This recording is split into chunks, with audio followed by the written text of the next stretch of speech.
What's up, ladies and gentlemen? Yes, Nico Bryant back here for the far of the bench. I was gone this past week in Virginia / DC for the PLL / WL Championship Series. Your boy's back, ready to fire away. And boy, did I miss a lot. I missed a lot. We had a football game happen, which a three-peat didn't happen. But hey, a three-peat did occur.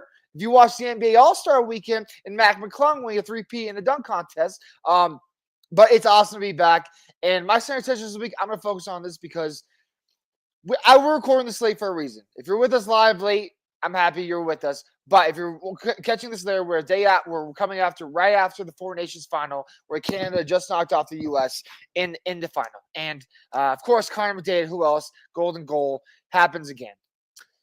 For those that don't know anything about the world of hockey, you need to know that Olympic hockey, when the best on the best are playing, is the greatest sporting event you will ever watch. And what we saw from this Four Nations tournament the last week and a half, 2 weeks, is that there's nothing better when the NHL's best put those countries' colors on, and we have a best on best tournament type style. We saw the U.S. have outstanding performances from Hellebuck and the Kachuk Bash brothers. We saw the likes of McDavid, McKinnon, and Crosby all play on the same line together. It is some of the best hockey and best sporting event action you could ever see. And now that football's over, they're looking for something to watch. And you're sick and tired of watching people chuck up threes all season. Tune into the NHL. Tune into the nightly what's going on in the NHL and what these players are doing, because these are some of the best players in the world. And what I saw from this year's Four Nations Cup makes me so fucking excited for next year in Torino. In Italy, in Torino, the NHL will be back in the Olympics. So if you got a little taste of what this last week and a half was, wait until next year. Wait until the Olympics come around where look, I'm not saying this doesn't mean anything, but where the big guns come to play and the best on best are truly playing for the biggest trophy in Olympic sports, and that's a gold medal. I cannot wait. We'll have the countries back. We'll have Canada, we'll have the U.S., Finland, Sweden, hopefully Russia. We'll see. Obviously, there were one team that was excluded from all this for outside reasons. But, man, what an absolute show the NHL put on with this all-star game, in considering how bad the other all-star games in the world of sports have been. The NHL knocks it out of the park with this, and I couldn't be happier. So without further ado, I'm back. We got a lot to talk about. Let's get in the rest of the episode. If you don't stay down and you never quit, come on over here and sit on the far end of the bench.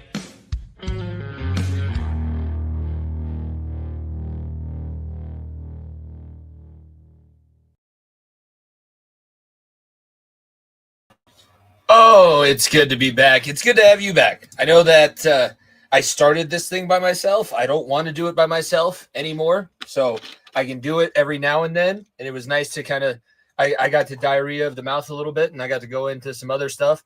But man, there were some things. I wish we would have had you on right after the Super Bowl, because I know I was with Darren on Talking the Gridiron, and he was very excited. I'm sure you were very excited about history not repeating itself. Welcome in episode 219, Far End of the Bench podcast at FEOTB Pod. Subscribe to the YouTube channel. Tell a friend. It costs you nothing to do that. It helps us out a ton. Make sure you follow us everywhere. But Nico, we were going to talk about your trip, but we decided, some things happened that maybe override that. We'll save that for another day. We are going to have like a 3-week dead period. Conference championships for both college wrestling and basketball don't start for another 3 weeks. So we got some time. So we can save that.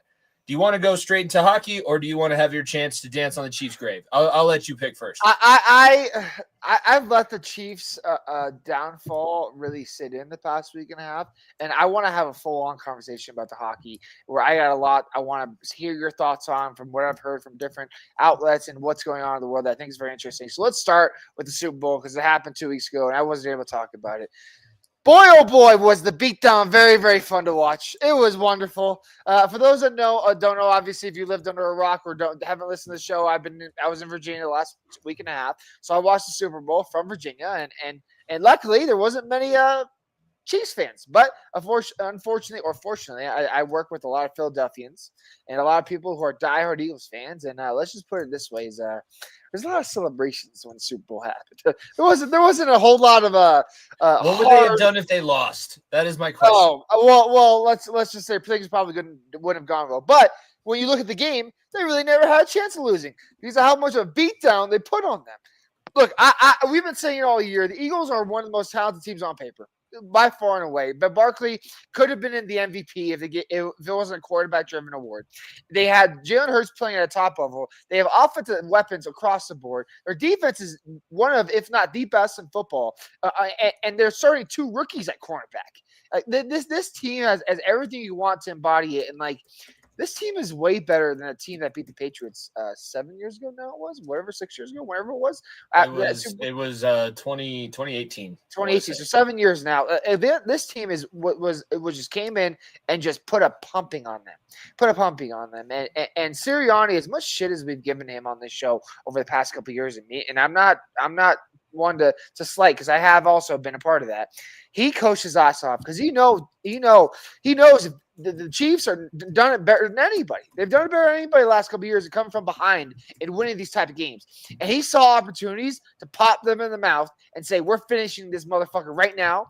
And it started with that Jalen Hurts drive, the second half, that just the long touchdown pass to, I believe it was Devontae Smith on the in the right hand corner, and then the Cooper DeJean pick 6 just put the nail in the coffin. Like I was enjoying this thoroughly, and it was so funny. It was like, well, why did you hate Taylor Swift? Why did you boo the Chiefs? Well, suck it. The Chiefs got their ass kicked. I would have booed her too, because I'm a damn Broncos fan, and we don't like the Chiefs around here.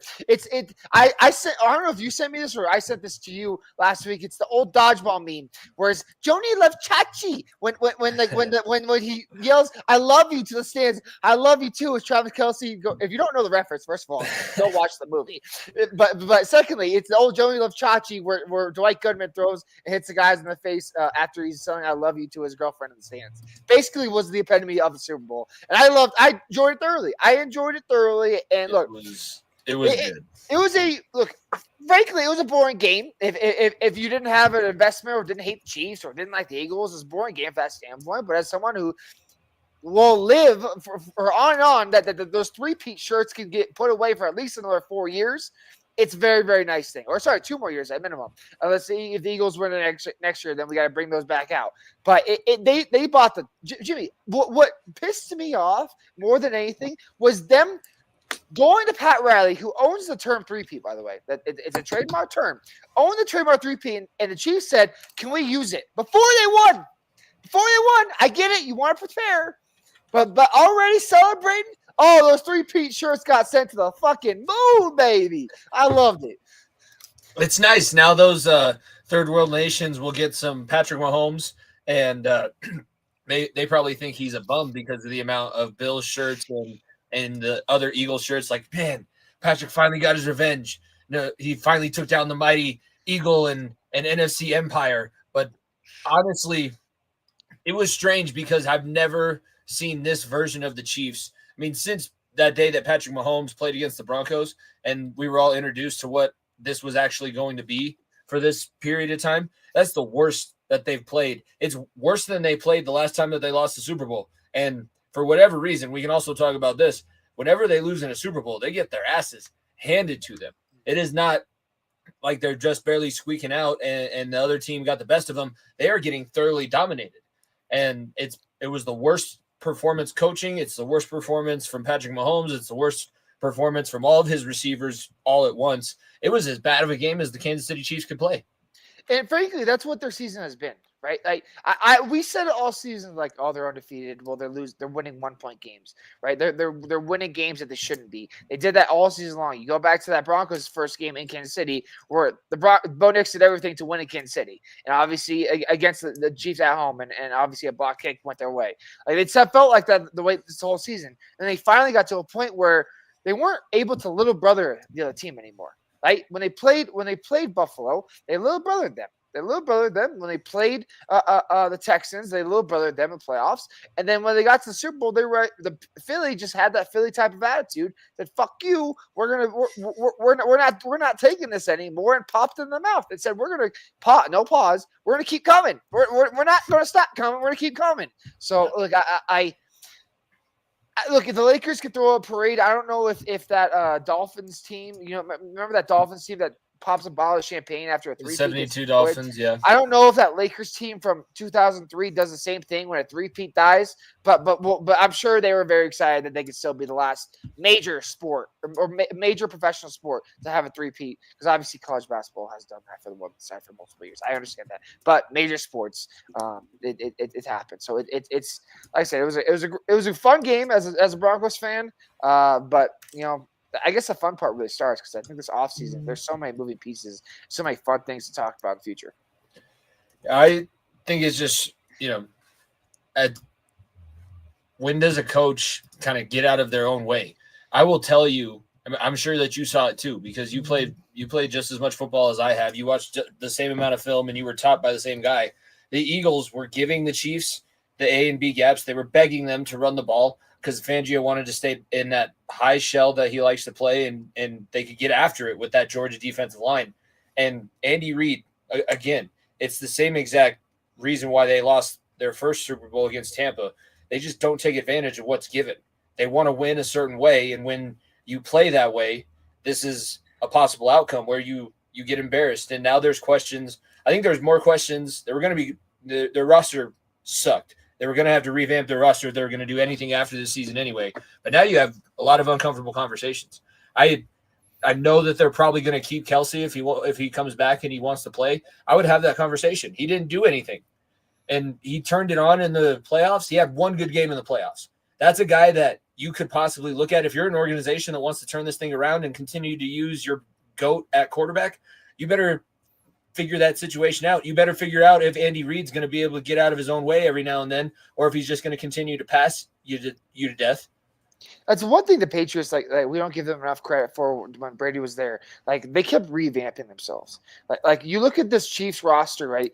Kelsey's older, DeAndre Hopkins older. Both of them had horrible Super Bowls. Both of them were Hopkins had some major drops as well. His first time in the big dance had some major drops. They got older. Juju Smith is still getting older too. Like that's one thing that Brady when Amendola retired, when Welker moved on, like they found Edelman when they moved on from a running game of their they found new pieces every single year to keep rebuilding, and that's why they were so effective for so long. Now the Chiefs, that's what you're at this point, right? Those guys are getting older. Mahomes is still in his prime. He absolutely is still in his prime. So what probably do you has another 8 years if he wants it to. Absolutely. And in the quarterback position, we've seen it more than any other position where you can play for a very, very long time at a high level because your mobility may slow down, but your arm talent does not go. And Mahomes' arm talent is obviously still one of the best in the NFL. So now I wouldn't say the fun part, but the more interesting part happens in the Chiefs' tenure because now you have to start building in different ways. You have to build around youth. You have to build around building new, developing young guys and winning through the draft and doing all those things like you did to get to this point. And that, but because now you're paying guys already a lot of money, and at some point those are going to go away. So it's going to be interesting to see if the Chiefs continue that. I hope they don't. Obviously, I know you don't either, but I would it rather will be. This it will be this feels like I'll pose this to you too. Is the blueprint out now? I feel like the blueprint's been out, but now it's been proven, and it's been proven multiple times. Your team, the Broncos, our team has been close. The Bengals have beat them in big situations, made it to the Super Bowl over them. This feels now like, I go back to wrestling tournaments because the season just ended, but when you see that guy that's undefeated lose for the first time, he loses again. This just happened with the mile record 2 weeks ago or last week. It got broken 2 times in the same week because when the human body, the brain can picture something possible in its mind, it can get it. This feels like it might be that. So is this the opening now that Josh Allen, Lamar Jackson, Joe Burrow, maybe Bo Nix on the younger end, Justin Herbert at some point? Is this the opening, or is this just the Eagles were that damn good? Look, it's when you're talking about the prime of a quarterback, and I'm sorry I keep bringing up Brady because it's the most comparable comp that we have. Is like when Brady had those down years, how did Peyton reinvent himself? Well, he didn't reinvent the offense with using a tight end more prolifically with Dallas Clark, where Brady had to counter that with Gronk. Or you look at what Ben Roethlisberger did with receivers he had in Hines Ward and company. Brady had to go get his Randy Mosses and company. It's like you have to counter these moves if you're the Chiefs. But there's different formulas. So I can confidently sit here and tell you the same formula that the Bengals used 3 years ago is not the same formula the Eagles used. is not even close. So there's different ways of beating different systems. And I think it's not necessarily this is how you beat them to have to play them. It's just like, though, this is what works for us, and this is where they're weak at, and this is how you exploit it. Like I said, Fangio didn't throw one blitz in a Super Bowl. It's the only, I think, one of maybe two teams in Super Bowl history to not run a blitz, and the other one was like Super Bowl III when blitzing was first like a thing. They were still counting to 5 Mississippi before they could rush the passer. Exactly. It's little things like that where obviously the running game of the Eagles that was so heavy that helped them so much. The running game really didn't play that much of a factor in the Super Bowl. We had this conversation on Monday after the game. If we told you that Saquon Barkley has 57 yards, do you think that the Eagles have even a chance of winning? No, probably not. No, you're not. You're very, very right about that. It's like you find different ways of reinventing yourself. And I think it's even more important. Like if you're the Bills, if you're the Bengals, if you're the Ravens, like do what the Eagles did. Do what the Eagles did. It's like if you want to get to the promised land, you have to build out a full entire team. You cannot rely on one star player. I can't like Jalen Hurts is a damn good quarterback. Neither of us would put him in the top 5 quarterbacks in the NFL right now, right? He wouldn't be arguably top 5. Yeah, this win gives him an argument, and depending on this is exactly where we go heel again on the city of Philadelphia. We're not going to sit here and say that he's top 5, and now we're going to be seen as showing him disrespect. You're showing me some disrespect. I'm just saying, like, I still put Mahomes over him. I still put Allen, still put Burrow, still put Jackson. That 5th spot, you can argue that he's there. That's where I would argue him over Jackson. Not necessarily based on what he can do, just based on the situations that he's played in. He plays better in the clutch situation. That's what I'm saying, but he's not like a world beater, right? No, he's not a world beater. He's not years ahead. That commercial, sick. And did he deserve to win Super Bowl MVP? Yeah, he definitely did. He won that game. He, like you said, he is a big-time player. He did it at Alabama. Where he was a big-time player, where they relied on him more than anybody to bring that team to a national championship. And he's a big-time player. He does it better than most anybody. He's done it. Like I said, this is the Mahomes era. We were in the Brady era. We went to the Brady era. Now we're in the Mahomes era. If you're able to win Super Bowls in the Mahomes era, it's a good thing, especially when you're, like they said, only a handful of guys can say that. Only a handful of guys can say they won a Super Bowl in the Brady era, right? If you're able to do that, it's a big step. And man, like I said, Hurts doesn't have to be the reason they beat you. That's the scary part. It's like they could have easily just not easily, but they could have unleashed Saquon and had him win MVP and won the game that way. But they decide, you know what, Jalen Hurts, it's your time to shine. We're putting our foot all the way on the gas pedal to the fucking floor, and we're going to run them over and not let them breathe for a second. And that's exactly what their defense did, suffocating them from defensive line perspective. I mean, like I said, I cannot say enough good things of what Jalen Carter and what Nicole Bedeen and what Zach Doan and all those inside guys for Harrison Smith, what all those guys for Philly did in the trenches. Like, they've dominated the line of scrimmage, and frankly, like, this is why I'm saying, like, it doesn't really matter how you do it. It's finding your own way of doing it. Right? Because we can't sit here as much fun as that Bengals win against the Chiefs was. They didn't dominate the line of scrimmage like the Eagles did in this game. Right? When they beat the Chiefs. They won it in the secondary. That was exactly. They won the secondary. Like, there's different formulas for different teams. And that's why it's so important to keep reinventing yourself each year, because the formula one year is not going to change, is not going to be different. And I think that's what's hurt Buffalo. I think that's what's hurt Baltimore. I think that's what's hurt Cincinnati as well. Yeah. It's like you're trying to run the same thing out there. They're still the same exact team. Exactly. And it hasn't done anything to change. So you have to change your formula, change your way of thinking, because every single year, the more tape you get on a team, the easier it is to guard things, and the more easier it is to beat certain defenses. So, like I said, it's very, very huge. It's crazy that the Chiefs were able to do this 3 years in a row, get to the Super Bowl, right? It's absolutely asinine that they were able to do this. But at the same time, it makes me so very happy that they didn't get it. I think the Lakers and all those other three-peaters way back beyond them are very happy as well. It's got to be a crazy feat, because the two teams most recently that have been closest to doing it got dominated in the final round. Yeah, I know it went 6 games with Tampa and Colorado. I feel like that was more the youth of the Colorado Avalanche, not really knowing how to be there, and that wasn't a team that was going for a revenge spot. I stick with the mental side of things. I love mental toughness coaching. I have a class that I teach. It's outside of our curriculum, but we get one class that we get to teach once a week. And I'm teaching a leadership course on like mental toughness and the ownership of everything. And I said it on my preview. I did a preview for the Eagles. I said the biggest X factor is that you lost this game 2 years ago and that you got your asses handed to you in the first round of the playoffs last year. You've had to find yourself and you've had to become one. You don't survive a season in Philadelphia if you are not solidified in that locker room.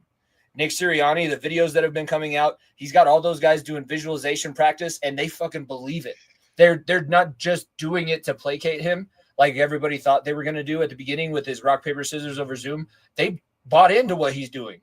They buy into the way that he prepares them mentally. And you could tell from the moment the teams ran out, the Eagles were hungry. They were loose. They knew exactly what they had to do to win because they've had to deal with that and build themselves up. The Chiefs looked like they hadn't slept in 2 weeks. Since they won the AFC Championship, they were just sitting there like, oh, it's a three-peat. Oh, it's going to – Patrick Mahomes had bigger bags than me.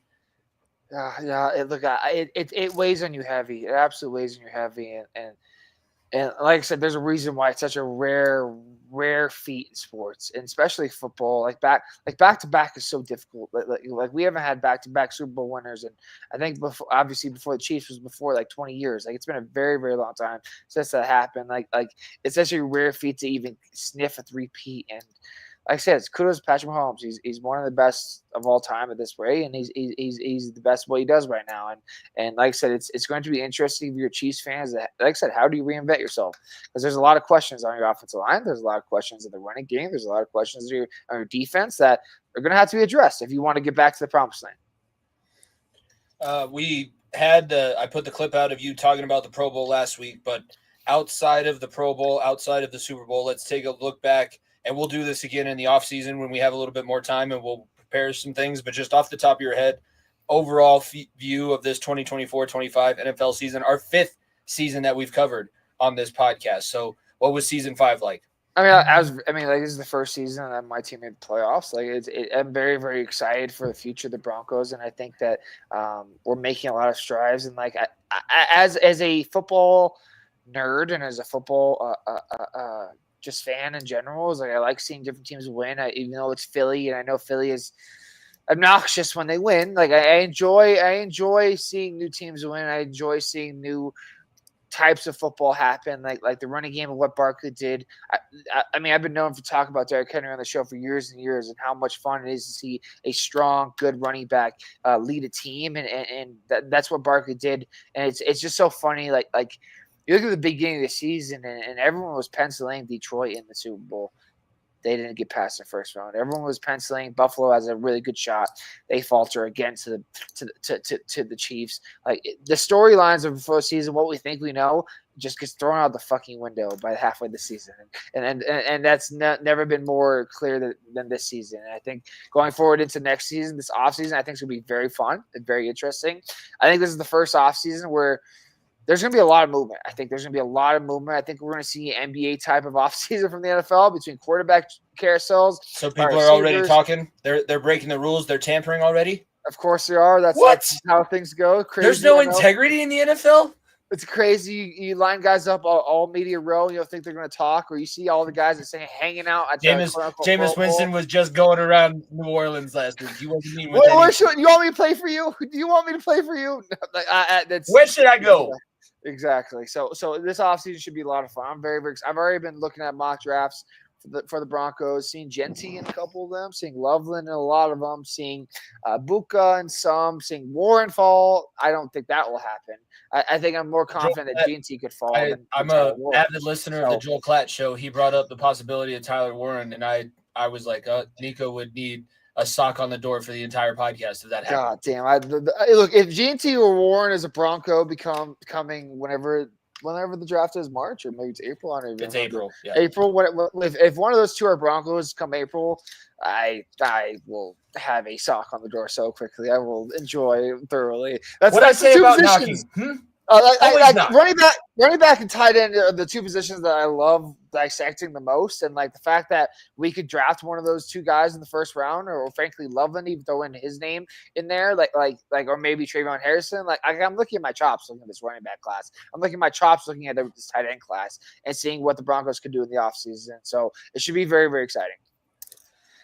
For myself, it was a lot of disappointment for the Cincinnati side of things because it's the same story every year. And like we just said, they were the same exact team, and it played out in a way, that season was truly magical because they had almost damn near the exact same season as they did this year. And they even beat the Broncos in about the same point of the schedule, and they didn't get the friendly role. They didn't have everybody else in the division playing like shit. So it didn't end up working out for them. I will say the Broncos, it wasn't the same length of a magical season, but when I did make the switch and I started paying attention and started allowing the Broncos fever that's always surrounding me to infiltrate, it felt similar.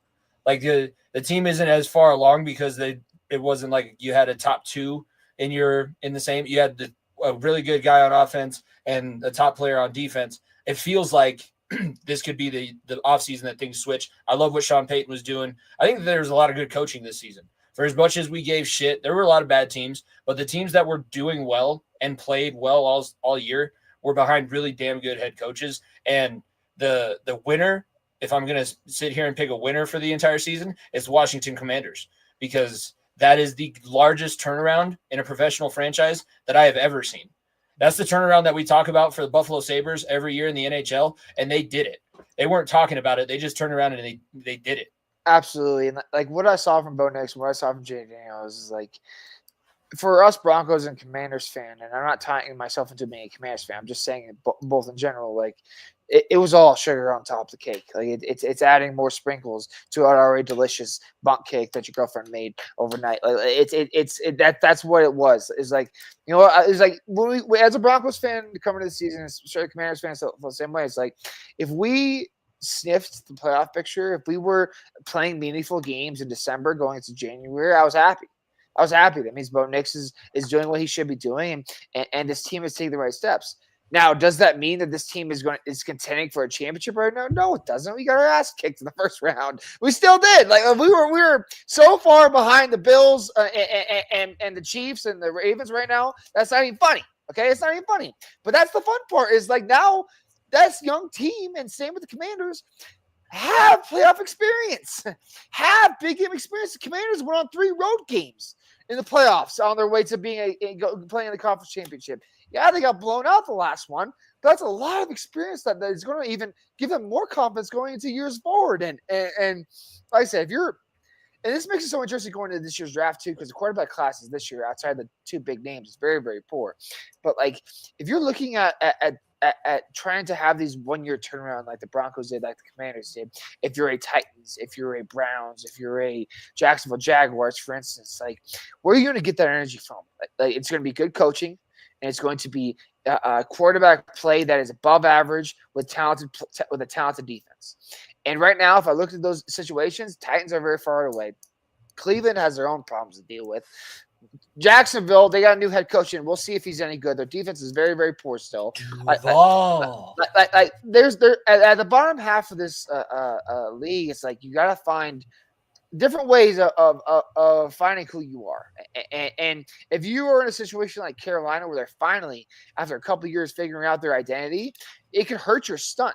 Because you hurt your stunt of Bryce Young, hurt your stunt of your own players, where you need to find your identity as soon as you can, especially the Cardinals. Cardinals are the same way this way. But you need to find your identity, and you need to stick with it. Because if you keep trying to re-identify yourself and just don't stick to something and try to rejuvenate it every single year, you're going to be in football hell. Cough, cough, Cleveland. Anything else on football before we switch over and talk about the game that we just watched? No, I mean, nothing else crazy. I think that's good for me. I'm just very happy the Chiefs didn't three-peat. That's all. All right. Well, we're live directly after the gold medal game, eerily similar to 2010. I don't like these international tournaments. Not to throw myself in there, but the international tournament I played in, we beat Canada pretty handedly in the round robin round, and then they came back and beat us in the gold medal game.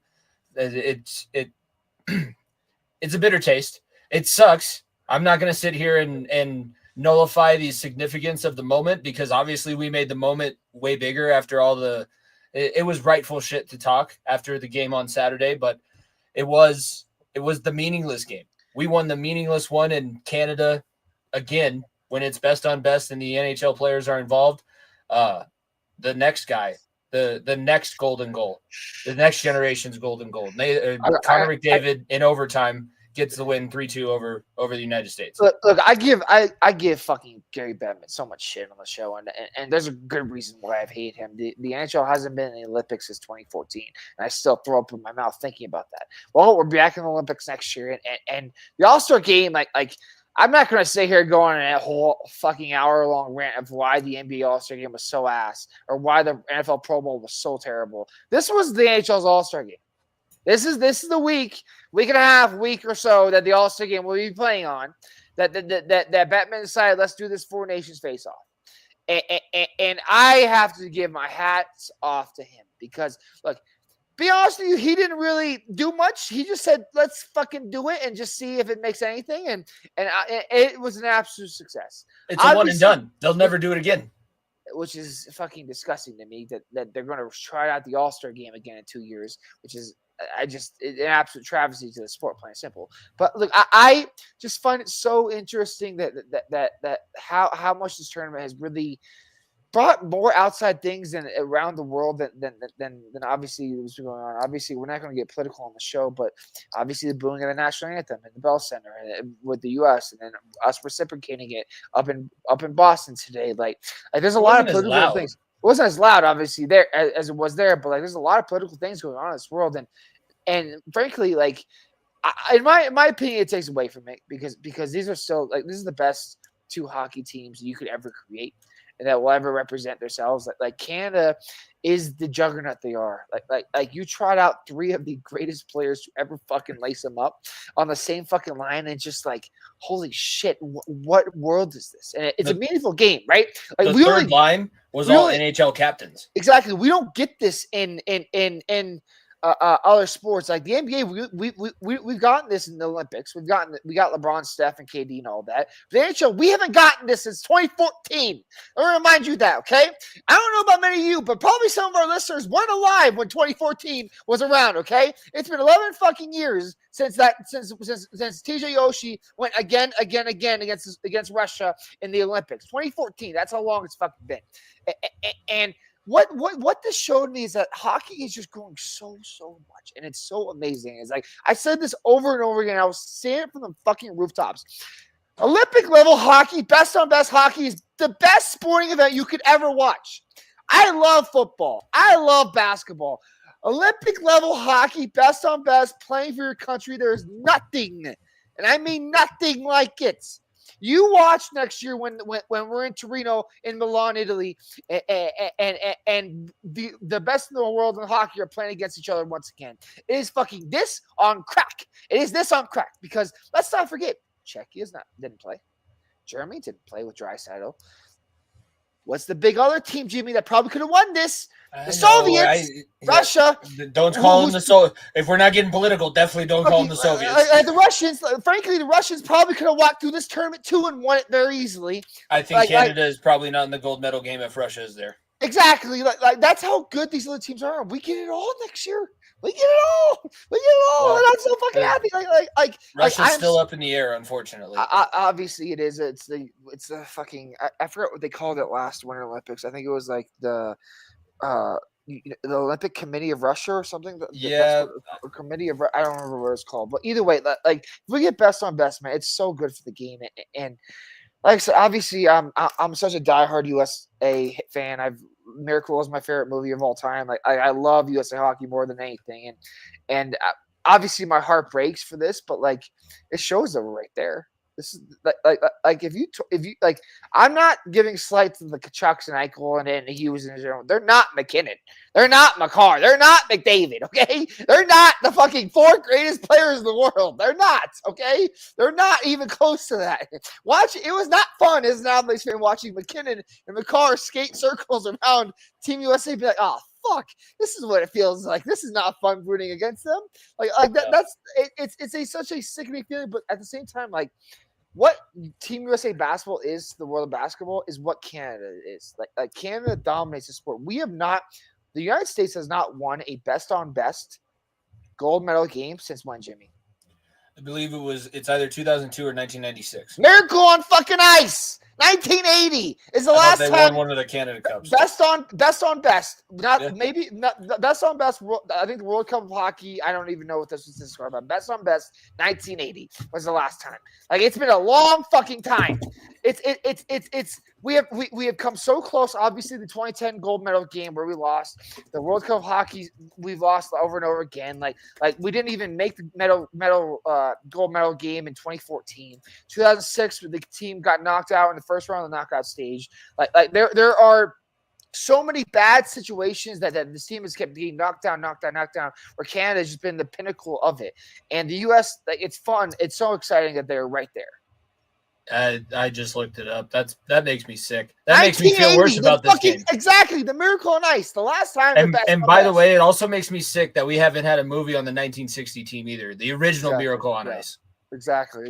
It's been a long fucking time, and I hope next year we can break that trend. But I thought it was so interesting because I saw this rhetoric going around, and I want to pose this question to you because I think it's so interesting. It's like I've been watching, for those that have Netflix, shout out, no free shout outs, the Court of Gold series that they just dropped, where they followed USA basketball, they followed Canada basketball, they followed the French, they followed Serbia. And going into that Olympics, I think if you polled the state of Colorado, it was about 50-50 on who you're rooting for in the Olympics. It was probably half Serbia because of Jokic and half the U.S. That's just how it goes. And not an ounce of me would even consider cheering on Canada, even though McKinnon, McCarr, and Tays are over there.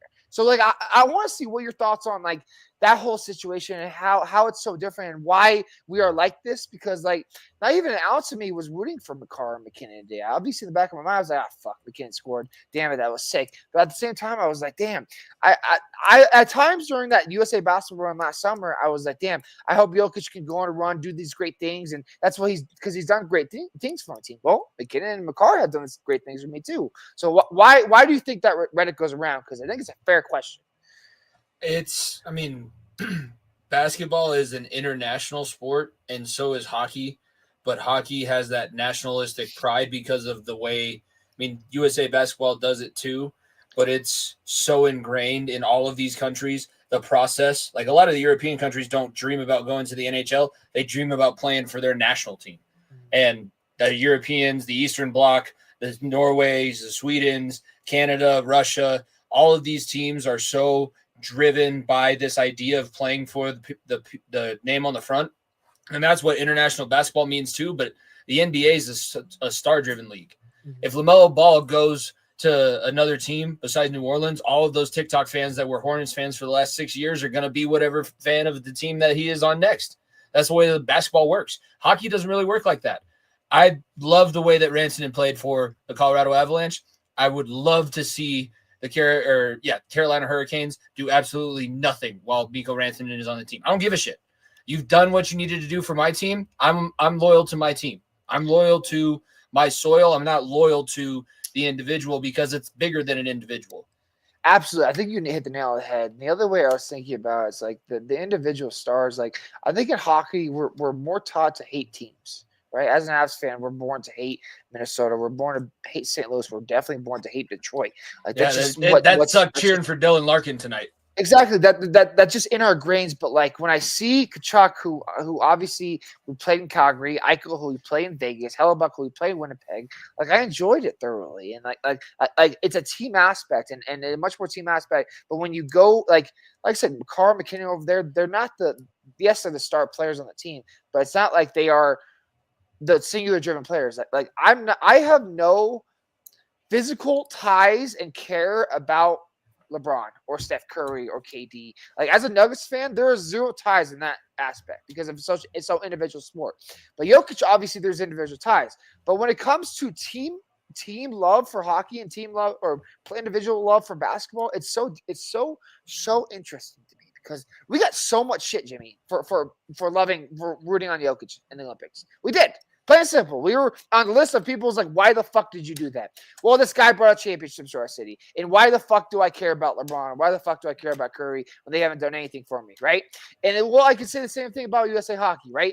What has Kachuk done for me? What has Hellebuck done for me outside of represent their country? It's a team sport. It's a team aspect. And Subban hit PK Subban as much as I think he says some dumb shit sometimes. That he speech hit the that he nail on the had was head. amazing. He hit the nail on the head. It's like when you put on your team's colors, and hockey is a sport where you play for the team and you play for the fans. Basketball, you play for yourself, and that's why the All-Star game was so shit this past weekend. It was the biggest joke in the world. Kevin Hart and Drewski were the fucking highlights of it. I grew up watching the All-Star basketball weekend, and it'd be my favorite time. Right? I remember going to the different events that were here when the All-Star game was here in 2005. I remember watching them as kids and just being so excited for it. And now I'm just like, this is just a joke. It's an absolute joke. And like I said, plain and simple, the NHL All-Star game is also a joke. I'm not giving them any pointers there. But like, why can't you do things like this? Why can't your NBA players that are getting paid $300 million play through slight injuries that could help them along?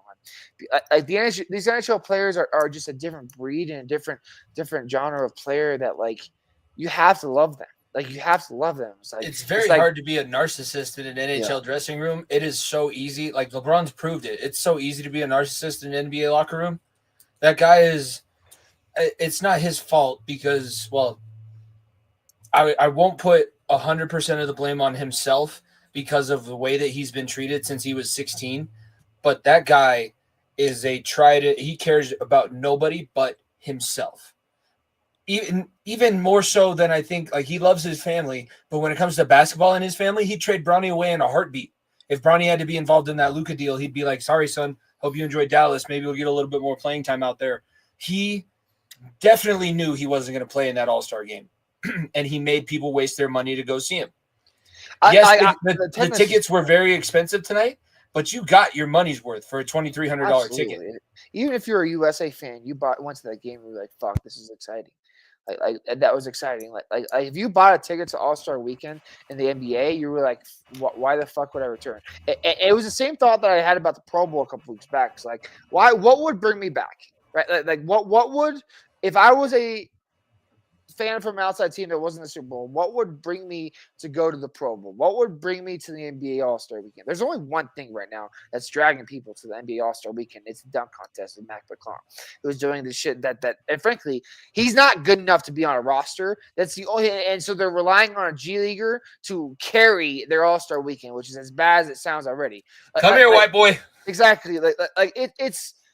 It's just it just makes me enjoy hockey even more because, like I said, when football ends, people are like, "Oh, football's over. What are you gonna fucking do now? Baseball this, that, baseball that." Baseball doesn't start until fucking July. Okay, after July 4th, that's when things start. Okay, basketball's done, hockey's done, then we can start to that. We are getting to the meat of everything. Where college hockey is coming up very hot right now. College basketball is really hot. College wrestling, NHL is post All-Star break now.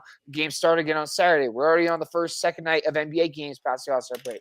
Like things are getting hot. Like I understand viewing and ratings for NFL and this and other things. Like I cannot stress this enough. Is like if you have no like tie in any hockey team, just throw on a game on Monday night or throw on a game on Tuesday night on TNT and just watch. And just see what it is. You'll be like, holy shit, these guys are some of the most athletic and most skilled people on the planet.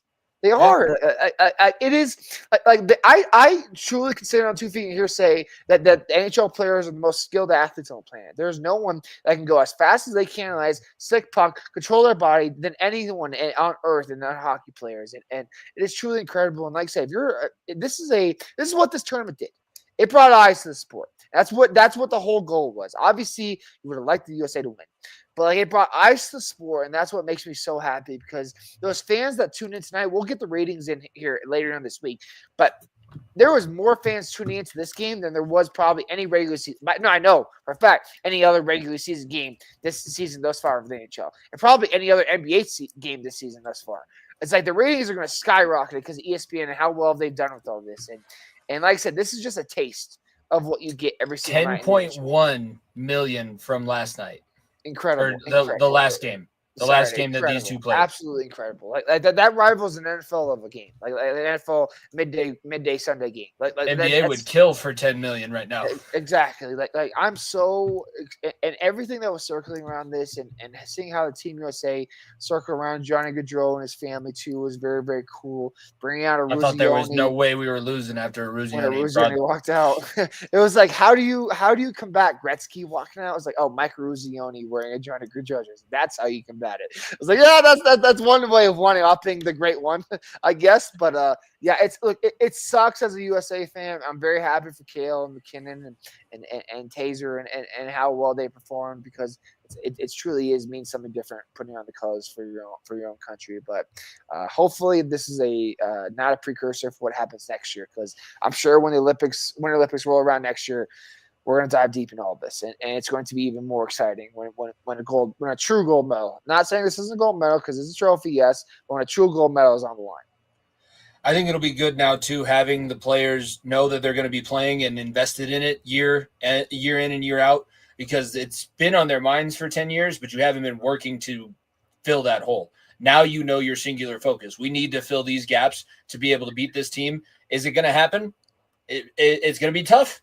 Obviously, 10 years, Jimmy, 10 fucking years. Like that's it's so sickening as a fucking hockey fan. I love Olympic hockey, and I've had to watch college kids run out there for the U.S. like we're trying to recreate the miracle on ice, and we don't even make it to the medal round. Like because all the other countries are using non-professionals, where they're all they got 50 million in a duffel bag sitting in their locker. Exactly. Oh man, I can't wait. I literally cannot wait. And a couple other takeaways from this tournament I have is like, this is really a coming out party. I was as much shit as we give Bennington, he played his ass off in that overtime period, and he played his ass off in that third period. And look, everyone in Canada specifically was like, why the fuck is Bennington between the pipes? Well, he showed why he's in between the pipes, because he's a big game guy. He's a gamer. Fucking gamer, and it pisses me off every time. He's a gamer. He is a gamer, better gamer than some of the best in the world, and I give all the kudos in the world. But he was the reason that St. Louis series won 6 games the year the Avalanche won the Cup too. Exactly. Like, he is a damn good goalie. When he's hot, when he's bad, he's fucking atrocious. But when he's good, he can, like I said, he can be with the best of all of them. A couple other takeaways I have from this, like, if you're a Canadian fan and you booed the national anthem, you better be careful. Is all I'm going to say, because half of the guys on this roster for the U.S. play for Canadian teams. Austin Matthews plays in Toronto. Brady Tkachuk plays in Ottawa. Quinn Hughes plays in Vancouver. Jake Sanderson, who had a goal tonight, plays in Ottawa. Like, there's a handful of fucking United States guys that play for Canada. You don't think that they didn't like that you booed the national anthem? So don't get mad when they say adios, like Matthew Tkachuk did, and said, I'm going to go play in Florida, win a Stanley Cup. And Calgary's still reeling from that. Like, just that's all I'm going to say from that perspective. But yeah, it hurt watching McDavid put that one in the back. Now, I'll be honest. It was gut wrenching. I think I hope that they don't go back to the normal all-star format. I mean, they have to fucking figure something else out, because this is just fucking the most incredible thing. If you want to go back to the most incredible thing, but I think that they're going to need to figure out a different and better way of dealing with injuries, because it seems like they were kind of hiding injuries because these guys wanted to play, and it's good for the fan, but it's not going to be good for the owners, which the owners are the big reason why we haven't been in the Olympics. We'll see how tough. Tkachuk didn't play for the entire third period. Yeah. And McAvoy, a big defender for Boston. Boston's in a playoff race too now. He could be out for a long time. An infection in your shoulder? What? There's some things that could trickle into to unfortunately make this the last time we see this. I hope not, but like, there's versions of this you can do. I'm very confident. I've heard a couple different, and one of them I was very intrigued by. Have these same two teams play. Have Sweden and Finland play a back and forth in the capital cities. You play 2 games in Stockholm. You play 2 games in Helsinki. And then you have USA and Canada play in a best-of-5 series, and you use that. Because then you get a gate internationally. You can put those games on TV. It'll be on TV out there. You have the gate locally. It would have been it would have been awesome to see these teams play a true series, because that's why hockey is not one and done for a reason. Yeah, absolutely. Man, look, there's like you do a 3-on-3 version of this with a shorter rink, maybe. Now we're and just I playing shell. I know we are, but like something's got to give. Let's play ones on a barn, and let's find somebody. I'm with a barn trying to and make just- everyone happier, Jimmy. I'm trying to make everyone happy. The last takeaway I have from this is how, and I pose this question to, I don't think we have any Pittsburgh fans here. How does Sidney Crosby walk into the Pittsburgh Penguin locker room and be like, and being happy after just teaming with McKinnon and McCarr and McDavid and going back to Pittsburgh on one of the worst teams in the NHL and thinking like, yeah, I don't want to play big time hockey games anymore. So boys, we fucking suck, huh? So this sucks, huh? I don't want to play meaningful hockey again. Let me go Pittsburgh and go hit some steel with my fucking hammer and be done playing by beginning of June. Is Sidney Crosby really saying that? Like I think that's the one caveat of this whole thing that could help us. I am trying to manifest this more than anything. I know I am. I am trying to manifest it more than anything. But 87 with an A on his sweater in Colorado Avalanche is going to fucking feed centuries of my life. Okay, it's going to feed centuries of my life. And a week of spending time with McKinnon, a week of spending time with McCarr, with McDavid, like. Now you got to look. No offense to Malkin. No offense to fucking Tang and everybody, but like they're not competing for anything. Crosby is going to walk into Pittsburgh probably tomorrow night or tomorrow morning and be like, "Fuck, this sucks." He was the only representative, so there was a few teams that didn't have any representatives. Washington was one. That was a surprise. If Crosby, Washington has a lot of Russians also, so that they have a lot of Russians, but you couldn't tell me. You can't tell me that Canada wouldn't have benefited from having Wilson. Yeah, Wilson absolutely. was a thought of a guy that they were going to have in their lineup that could have been there, but they didn't get anybody in. If Crosby's not on Pittsburgh, Penguins are sitting in that same boat. Yeah, but at this point, like Pittsburgh needs to rebuild. Like they're not winning anytime soon. It would benefit everybody. I just throwing it out there again. Crosby, if you want to hang out with your buddy again, because you guys had so much fun, you guys won a championship together. Why don't you come win another one? Is all I'm going to say. And now that's me talking selfishly. So a championship. I don't like calling it a championship. They won a trophy. You won a trophy. Don't you have 1 million hockey trophies? This one you're not even going. Don't kid yourself. This one is not going in the trophy case. You only like this one this much because of everything else that's going on. This one is going to be remembered in 10 years from like, oh, that one that was just that the U.S. pissed us off for that one that trophy that we'll never play again. Still the best meme that I've seen, because the people were starting to say, well, since we beat you like that, we don't actually want you as the 51st state. And then it would cut to the clip from South Park. Yes, USA. Fuck Canada. Look, I politics aside, I do think that it's so much fun watching nations face off against one another, and it's so much fun watching these two countries with some of the best hockey players in the world going off against one another, because it's so great for the sport, and I thoroughly hope that they can continue building upon this, because if there's one thing I've realized with the All-Star weekends of the last couple ones, last month, because there's been 3 the last month, is that the NHL hit it out of the park. And I understand this is a one-time thing. The NHL hit it out of the park. The NBA failed. The Pro Bowl, bigger failure. Like, the NHL hit it out of the park. And I hope that these other leagues can start taking notes and get their notepad out and figure things out themselves. That's a good segue into our segments. We're going to start with play of the week. I'm going to go ahead. I'll get mine done because I think that I found the right one, and yours is going to outshine mine. I struggled because I did my episode late, so I couldn't use any of the Kachuk. It's not the goal. I'm using the pass, okay? I'm trying to use the pass. Eichel is a lot of fun to cheer for. Now that he wasn't on Vegas, I was able to actually appreciate what he's able to do. Nice little sauce all the way across the ice. That one wasn't the one that goes in, but he was dishing it out, never really scored, but a guy that could lead a line, and he plays really good defense. We were texting back and forth with that play he made without a stick. He blocked the shot, broke his stick in half, and then he's standing there and he decides, "Oh, I'll play soccer. Let's go." I played soccer growing up. It was incredible. It was incredible. He's an exciting player for a reason, and I know Vegas fans are excited to have him back in the lineup this weekend. So he's a damn good player. And look, I could have went with the McDavid goal, but we select these things before we record, okay? And I had recited before, but Mac McClung is single-handedly saving the dunk contest, and Mac McClung did Blake Griffin.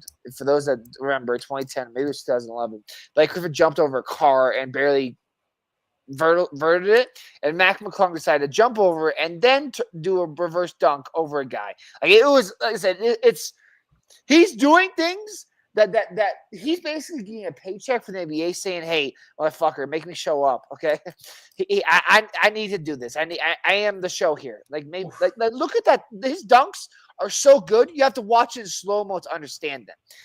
Like he turned. That's how good of a dunker is. You have to watch the shit in slow-mo. He brought the funky dunk back. Oh, exactly. He brought the hoverboard back. It's with the I had the Aaron Gordon jersey too, which was incredible too. So look, the dunk contest. Everyone says it every year. For those that didn't see that one, he tipped it off the rim and then dunked it. It was the stupidest thing I've ever seen. But for those that like John Morant's of the world, Zach LaVine's, well, I think it's my time to shine. Just shut the fuck up. We know you're not going to do it. We all know you're not going to do it. Just stop. Like stop teasing us. We've gotten LeBron promised he would do the dunk contest 20 years ago, and he still hasn't fucking done it. Okay, we all know you're not going to do it. It's just going to be They're going to. It's that old Beyond Scared Straight meme of where the NBA does to Mac McClung, like, all right, motherfucker, time to go put on a show in front of everybody because you got nothing else. We'll pay you a stupid amount of money to go do stunks no one has ever seen. And there's not going to be single competition. Although I will say, Stephon Castle, who was the runner-up, he's actually a good player in the NBA, young guy for San Antonio. But exactly my point. No one knows who the fuck he is.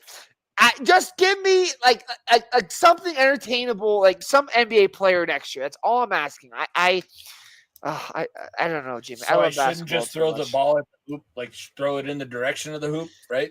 I don't know, Jimmy. I can't believe he wasn't your bench warmer. McClung? I couldn't. No, not McClung. Wemby. Wemby. That was so bad. I totally forgot. The atrocity that was Wemby and Chris Paul. I totally forgot about that. Well, that's a good segue. I'll throw my bench warmer was just all NBA All-Star weekend, All-Star game more specifically. It's a joke.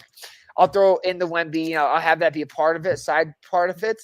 But like the fact that look who's holding the MVP trophy. That's not a player. That's Kevin Hart with a fucking hat on. That was the main show of the NBA All-Star weekend. Look, I know we have friends that live in the Bay and that root on people out there in Golden State. I hope to God that they didn't go to this because it was the biggest shit show I've ever seen. And it was the Kevin Hart and Drewski show. And frankly, I'm not there to watch that. Don't give a fuck. And by the way, that All-Star dunk contest was the same day as the first USA versus Canada game. What the fuck? And the same day state wrestling finals in like 85% of the country. What was the viewership again on the hockey game, Jimmy? 10.1 million. 10.1 million watching the hockey game, and how many do you think watched the All-Star fucking shit show Saturday night and Sunday? 15,000. Maybe. Like I think the WLL game on Saturday night probably out viewed him at that rate. Is all I'm gonna say. But the game I love is just going downhill for 3.4 million. That seems way too high. It's 7 million less, and it's a dud because what is the NBA getting paid for these rights from ESPN? Quite a bit of money. I don't even know. Way more than 3 million.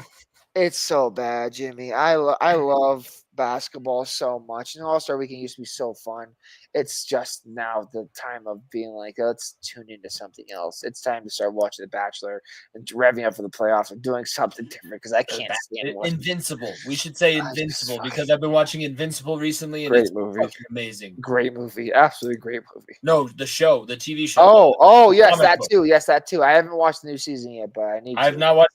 I started all the way back at season 1 because I've been seeing the new season clips. That'll be another summer topic. I knew that you would be into that because you're a comic book guy. Jimmy, I already watched the first 2 seasons. Don't worry. I will be. I'm going to be getting. I want to get the books. I want to get the books because I want to see what the differences are. It's It's the boys, but better because it's Yeah. not as it doesn't have to be as satirical. Speaking of satire, I'm just kidding. Again, we picked these before, so I guess this one doesn't really sting as much as it would have. But Prime Minister Trudeau, your politics have been so bad that your people didn't like you enough that you stepped down from your office, and the national hockey team had to step up and win the political battle for you. Is how I'll put it. Because now the tariffs are not going to happen, and we're not going to make you the 51st state. That would have been way better for you, but we'll leave you alone. We'll let you live up there in the tundra and not have that much else going for you. You can have the hockey trophies. You can sit there and say you're the better of the North American powers, but we all know the truth. We all know the truth. I'm not going to get political, but there's no room on the flag for another star, is all I'm going to say, especially a maple leaf. So I would not have put a maple leaf on the flag. So that's all I'll say. USA, USA, USA. Player of the week. We both have Team USA guys. And again, this doesn't quite sit the same as it would have because Matthew Tkachuk doesn't play a majority of the end of the tournament. He played first and about half of the second period, but none of the third period, none of overtime, battling injury. He's a tough guy. We know that because he played last year in the final with a broken sternum. It's unfortunate. That fight was electric. It was look if you that 9 seconds and 3 fights, just like I understood they weren't going to do fights tonight, and like it meant a little bit more. It was more of a do or die game. So like that Saturday game wasn't a do or die game, so they could throw knucks and waste their players, or not waste their players, but waste their fights for everything. But it was electric. Those and watching the Kachuk brothers be like the Bash Bros in the penalty box, like rating each other's fights was something different. Was mine better or was yours? I thoroughly enjoyed that very, very much. So I love that part of it. I will say one other thing I forgot to talk about is like you're not going to get that at the Olympics. By the way, like for those that fight, you cannot because fight. you will be kicked out of the game, and for the entirety of the game if you fight. So there will be no fighting in the Olympics, unfortunately. So the old Peaky Blinders say no fucking fighting is literally going to be the answer. And look, tonight's game didn't need fighting. It really didn't. It was a high power back and forth. There was only one power play. Like that's how good of teams these two teams are. Like they don't make many mistakes. When they do, like teams capitalize on very, very much so. And unfortunately for Hellebuck, who's my player of the week, the one mistake that the Team USA did was leave McDavid wide open on the crease, and not even the best goaltender in the world can stop that. And Hellebuck, like I said, he had a great run. 2 goals allowed, or 3 tonight, so 5 goals allowed in the whole tournament. Around a 95% save percentage chance. 45 saves in 2 games, and he had another 25 tonight, so he had 60 saves in 3 games. Like the dude stood on his head, and he was 70 saves. My math is terrible. It's late, okay? Like he was incredible all season, or all cup, or all series long. Is that the right word? Yeah, series? we can say series. Series long, and he like I said, it's incredible. He's the best goaltender in the world, and he represents the U.S. So it was exciting to see him finally be on the good side of things, and I think we said that about a lot of these guys. It's fun being on the good side of things, but hopefully going forward he can level his play up even further when we get to Italy next year. Yeah, it would be nice. Not that I want to see Winnipeg go on a playoff run, but this is the first time that he's played in a real meaningful game that he hasn't looked bad. Because I just think back to that playoff series. I mean, the last 2 years in the playoffs, he's been the reason why Winnipeg has had their playoff runs. Not the total reason, but he's not played well. He gets shelled. He plays poorly behind a bad defense. He had a great defense this tournament, so it makes sense that the best goalie is able to play really well behind the best defense. But he's going to have to be sharp. And if he's not able to get it done, there are plenty of goaltenders like Ottinger's right there. He had a loss in the tournament, but Ottinger's there. There's other American goalies. Like all of these guys are going to have to play well. There is no guaranteed spots on who's going absolutely. To Italy next. And like I said, the U.S. is going to go back to the drawing book. Quinn Hughes wasn't there, obviously with injury. McAvoy didn't play. There's a lot of big names out there that still that Canada too. Like obviously Russia will have big players too. Like that were out. I cannot emphasize this enough. Italy next year is going to be a movie. Like I love downhill skiing, I love snowboarding, I love everything. I know people enjoy Summer Olympics more than anything, but if this 4 nations little thing, if 12 million people can tune in to the Olympics hockey next year, you are going to fall in love with this game like I have, and I know like you have, Jimmy, and it's going to keep growing more and more. I think that's a great way to wrap things up. Episode 219.